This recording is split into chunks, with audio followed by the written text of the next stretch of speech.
Ruto was corrupt. We were told by Raila Amolo Odinga.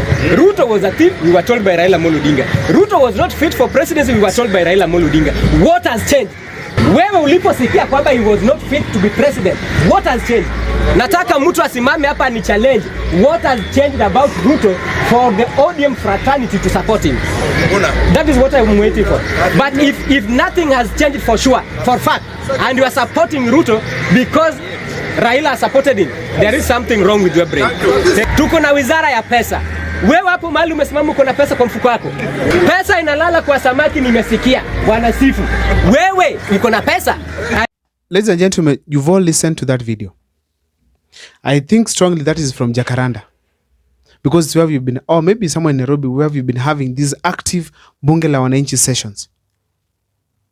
Let's remember that these Bunge la Wananchi things were launched by Raila Amolo Odinga when they were saying after Uhuru Kenyatta had won the elections back in 2017, where they said that the elections were rigged and Kenya was supposed to divide into two. We remember that time.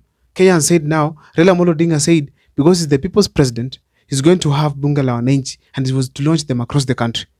He has really shown us things in this country. When it comes to politics, achana Raila Amolo Odinga.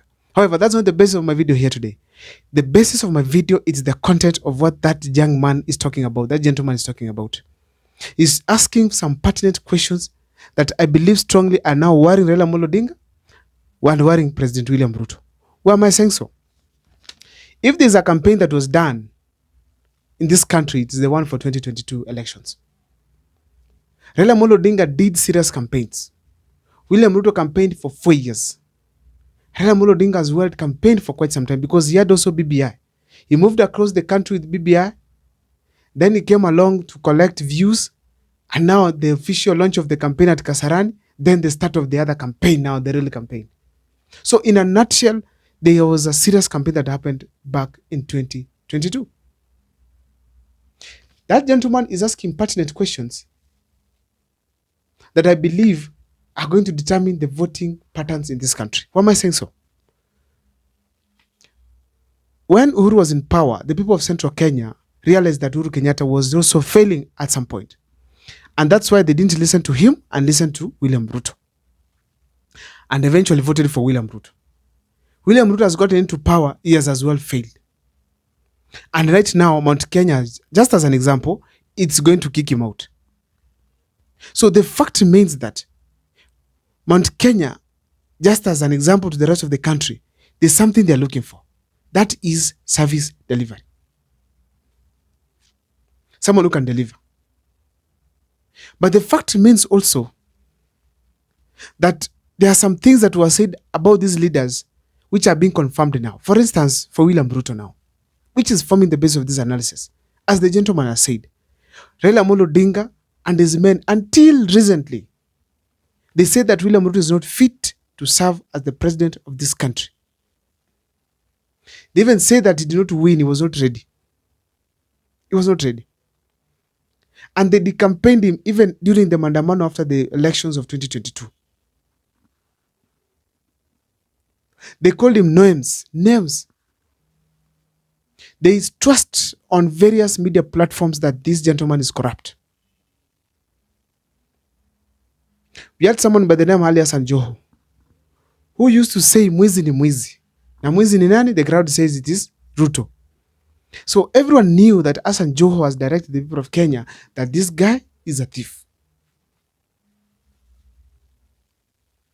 So the entire country knew William Ruto from a certain perspective. It's only that when comparing Raila Amolo Odinga and William Ruto on the ballot, people sometimes they could tell themselves, no, let's go with Ruto. Checking on the ideologies they had and many other things. So the fact remains that these people said so many things about each other. But now for William Ruto, that gentleman is asking, you guys who told us William Ruto was not fit to run the office. Raila should now come to his supporters and tell them, is now Ruto fit to run the office? If he's fit, what has made him fit?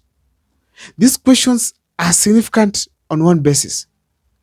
There's an interpretation that is coming in the people's minds that probably these people are egocentric. Even those loyal fans of Raila Amolo Odinga might dump him because they are starting to develop this aspect that these leaders of ours, they only dance to the tune when they are okay. When they are not okay, they ignore Kenyans. I mean, they only listen to wananchi when they are not sorted.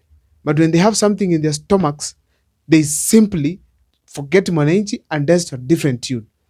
Because what they said in the campaigns and what they are saying now are completely different. So the fact remains that people are interrogating their sentiments. People are interrogating their moves. And that shows very well that Raila Amolo Odinga and the support base, they're completely in danger. So if they don't deliver services to the people of Kenya, such questions will be able to arise on the ballot, not just in the campaigns. Because people are going to interrogate service delivery seriously.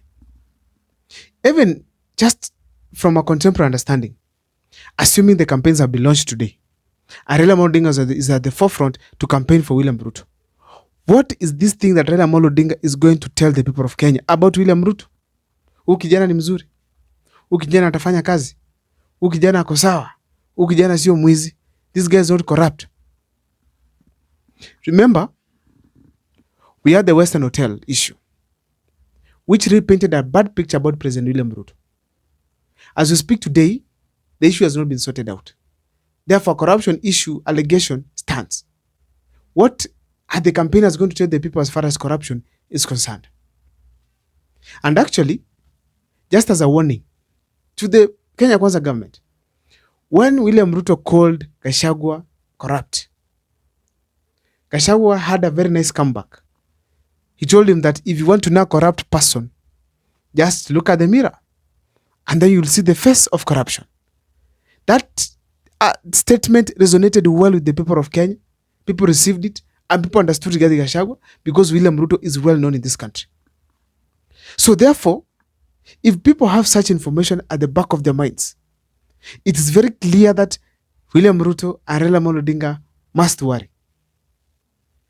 When you hear in public forums, like that one of Jacaranda, where you hear a certain youth man speaking from such kind of an angle of thinking, asking Raila Amolo Odinga such pertinent questions, then in 2027, it might not be necessarily about tribe. It might not be. I'm thinking that way because it's a surprise. That gentleman himself is from Luo Nyanza.